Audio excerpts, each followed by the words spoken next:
യെശയ്യാവ് അധ്യായം 22. ദർശന താഴ്വരയെക്കുറിച്ചുള്ള പ്രവാചകം. നിങ്ങളെല്ലാവരും വീടുകളുടെ മുകളിൽ കയറേണ്ടതിന് നിങ്ങൾക്ക് എന്തു ഭവിച്ചു? അയ്യോ, കോലാഹലം നിറഞ്ഞും ആരവപൂർണമായും ഇരിക്കുന്ന പട്ടണമേ, ഉല്ലസിത നഗരമേ, നിന്റെ ഹതന്മാർ വാളാൽ കൊല്ലപ്പെട്ടവരല്ല, പടയിൽ പട്ടുപോയവരുമല്ല. നിന്റെ അധിപതിമാർ എല്ലാവരും ഒരുപോലെ ഓടിപ്പോയിരിക്കുന്നു. അവർ വില്ലില്ലാത്തവരായി ബന്ധിക്കപ്പെട്ടിരിക്കുന്നു. നിന്നിൽ ഉണ്ടായിരുന്നവരൊക്കെയും ദൂരത്തോടിപ്പോയിട്ടും ഒരുപോലെ ബദ്ധരായിരിക്കുന്നു. അതുകൊണ്ട് ഞാൻ പറഞ്ഞത്, എന്നെ നോക്കരുത്, ഞാൻ കൈപ്പോടെ കരയട്ടെ. എൻ്റെ ജനത്തിൻ്റെ നാശത്തെ ചൊല്ലി എന്നെ ആശ്വസിപ്പിപ്പാൻ ബദ്ധപ്പെടരുത്. സൈന്യങ്ങളുടെ യഹോവയായ കർത്താവിങ്കൽ നിന്ന് ദർശന താഴ്വരയിൽ പരാഭവവും സംഹാരവും പരിഭ്രമവുമുള്ള ഒരു നാൾ വരുന്നു. മതിലുകളെ ഇടിച്ചു കളയുന്നതും മലകളോട് നിലവിളിക്കുന്നതുമായ നാൾ തന്നെ. ഏലാം കാലാളും കുതിരപ്പടയുമുള്ള സൈന്യത്തോടു കൂടെ ആവനാഴി എടുക്കുകയും കീർ പരിചയുടെ ഉറ നീക്കുകയും ചെയ്തു. അങ്ങനെ നിന്റെ മനോഹരമായ താഴ്വരകൾ രഥങ്ങൾ കൊണ്ട് നിറയും. കുതിരപ്പട വാതിൽക്കൽ നിരത്തും. അവൻ യഹൂദായുടെ മൂടുപടം നീക്കിക്കളഞ്ഞു. അന്ന് നിങ്ങൾ വനഗൃഹത്തിലെ ആയുധവർഗത്തെ നോക്കി ദാവീദിൻ നഗരത്തിൻ്റെ ഇടിവുകൾ അനവധിയെന്ന് കണ്ടു. താഴത്തെ കുളത്തിലെ വെള്ളം കെട്ടി നിർത്തി. യെരൂശലേമിലെ വീടുകൾ എണ്ണി. മതിൽ ഉറപ്പിപ്പാൻ വീടുകളെ പൊളിച്ചു കളഞ്ഞു. പഴയ കുളത്തിലെ വെള്ളം സൂക്ഷിപ്പാൻ 2 മതിലുകളുടെ മധ്യേ ഒരു ജലാശയമുണ്ടാക്കി.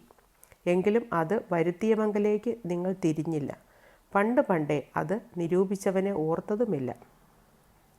അന്ന് സൈന്യങ്ങളുടെ യഹോവയായ കർത്താവ് കരച്ചിലിനും വിലാപത്തിനും മൊട്ടയടിക്കുന്നതിനും രട്ടുടുക്കുന്നതിനും വിളിച്ചപ്പോൾ ആനന്ദവും സന്തോഷവും കാള അറുക്കുക, ആടറുക്കുക, ഇറച്ചി തിന്നുക, വീഞ്ഞു കുടിക്കുക, നാം തിന്നുക കുടിക്കുക, നാളെ മരിക്കുമല്ലോ എന്നിങ്ങനെയായിരുന്നു. സൈന്യങ്ങളുടെ യഹോവ എനിക്ക് വെളിപ്പെടുത്തി തന്നത്, നിങ്ങൾ മരിക്കും വരെ ഈ അകൃത്യം നിങ്ങൾക്ക് മോചിക്കപ്പെടുകയില്ല എന്ന് സൈന്യങ്ങളുടെ യഹോവയായ കർത്താവ് അരുളിച്ചെയ്യുന്നു. സൈന്യങ്ങളുടെ യഹോവയായ കർത്താവ് ഇപ്രകാരം കൽപ്പിക്കുന്നു, നീ ചെന്ന് ഭണ്ഡാരപതിയും രാജധാനി വിചാരകനുമായ ഷെബ്നയെ കണ്ട് പറയേണ്ടത്, നീ എന്താകുന്നു ഈ ചെയ്യുന്നത്? നിനക്കിവിടെ ആരുള്ളൂ? ഇവിടെ നീ കല്ലറ വെട്ടിക്കുന്നത് ആർക്കായിട്ട്? ഉയർന്നൊരു സ്ഥലത്ത് അവൻ തനിക്കൊരു കല്ലറ വെട്ടിക്കുന്നു, പാറയിൽ തനിക്കൊരു പാർപ്പിടം കൊത്തിയുണ്ടാക്കുന്നു. എടോ, നിന്നെ യഹോവ തൂക്കിയെടുത്ത് ചുഴറ്റി എറിഞ്ഞു കളയും. അവൻ നിന്നെ ഒരു പന്ത് പോലെ വിശാലമായൊരു ദേശത്തിലേക്ക് ഉരുട്ടിക്കളയും. നിന്റെ യജമാനൻ്റെ ഗൃഹത്തിൻ്റെ ലജ്ജയായുള്ളവേ, അവിടെ നീ മരിക്കും. നിന്റെ മഹത്വമുള്ള രഥങ്ങളും അവിടെയാകും. ഞാൻ നിന്നെ നിന്റെ ഉദ്യോഗത്തിൽ നിന്ന് നീക്കിക്കളയും. നിന്റെ സ്ഥാനത്ത് നിന്ന് അവൻ നിന്നെ പറിച്ചു കളയും.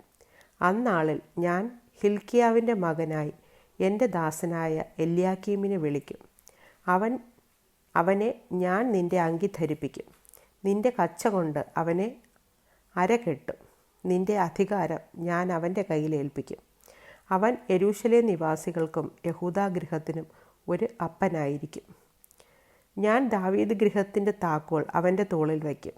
അവൻ തുറന്നാൽ ആരും അടയ്ക്കുകയില്ല, അവൻ അടച്ചാൽ ആരും തുറക്കുകയുമില്ല. ഉറപ്പുള്ള സ്ഥലത്ത് ഒരാണി പോലെ ഞാൻ അവനെ തറയ്ക്കും. അവൻ തൻ്റെ പിതൃഭവനത്തിന് മഹത്വമുള്ളൊരു സിംഹാസനം ആയിരിക്കും. അവർ അവൻ്റെ മേൽ അവൻ്റെ പിതൃഭവനത്തിലെ സകല മഹത്വത്തെയും സന്തതിയെയും പ്രജയെയും കിണ്ണം മുതൽ തുരുത്തി വരെയുള്ള സകലവിധ ചെറുപാത്രങ്ങളെയും തൂക്കിയിടും. അന്നാളിൽ ഉറപ്പുള്ള സ്ഥലത്ത് തറച്ചിരുന്ന ആണി ഇളകിപ്പോകും എന്ന് സൈന്യങ്ങളുടെ യഹോവ അരുളിച്ചെയ്യുന്നു. അത് മുറിഞ്ഞു വീഴുകയും അതിന്മേലുള്ള ഭാരം തകർന്നു പോവുകയും ചെയ്യും. യഹോവയല്ലോ അരുളിച്ചെയ്തിരിക്കുന്നത്.